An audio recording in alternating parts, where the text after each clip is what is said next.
Sabihin nyo kayo, meron ba kayong request sa akin? Doon sa LTO ko. Hindi ko napagbigyan. Meron ba? Di isa. Kahit nahuli na. Basta driver. Kasi hanap ko ang hanap nyo.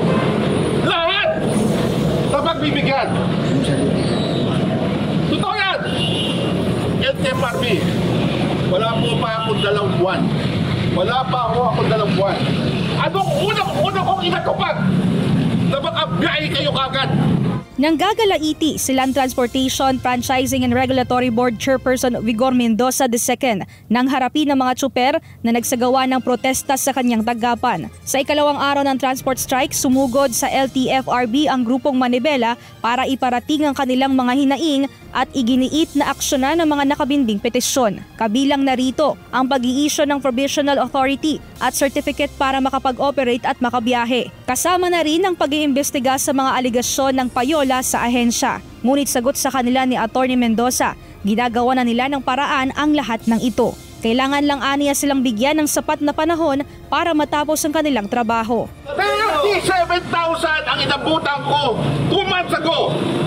Ngayon, ilan? Ako magyantay ngayon! Salamat po! Ako magyantay ngayon! Salamat ilan po! pa? Salamat po, Chairman! Kumusta yan? Kumusta? Meron na po tayong PA! Gumagayod na! Hindi na PA! Prangkisa na!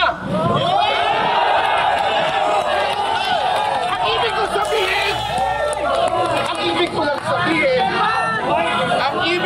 sabihin, naiintindihan ko po ang problema. Pero ang problema, hindi ko kayang solusyonan overnight. Isang tao lang po ako. 37 folders, isa-isa nga pinipirmahan. Pagkatapos magpaliwanag ay inimbitahan ni LTFRB Chief ang Manibela Chairman na si Mal Balbuena sa kanyang opisina upang personal na magkaroon pa ng pakikipagdialogo sa kanila at pakinggan ang ilan pa sa kanilang mga panawagan at mga suhestyon.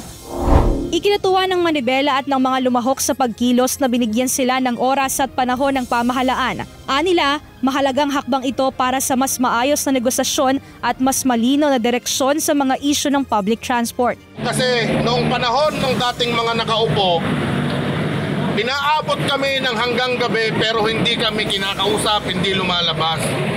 Kaya kami nandito lahat ngayon para nang sa ganon mas mapakinggan pa yung hinaing, mas makita pa yung lawak po ng mga mawawalan ng hanap buhay.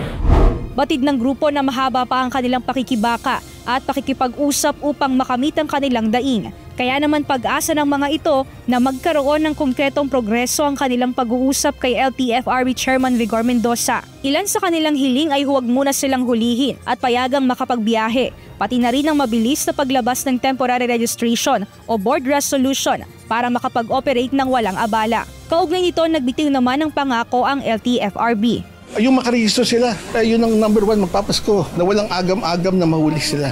Tiniyak din ito na ang 37,000 na petition backlog ay natapos na at hinahabol na lang aniya na mapirmahan lahat. Inaasahan din na magpapatupad ng automation online filing para sa mas lalong pagpapabilis ng proseso upang hindi na maulit ang nangyaring backlog. Samantala, matapos ang pakikipag-usap sa LTFRB, tinatarget naman ng grupong Manibela na magkaroon ng personal na pakikipag-usap kay Transportation Secretary Giovanni Lopez at inaasahan nila itong mangyari ngayong linggo. Mia Alonso, UNTV News and Rescue.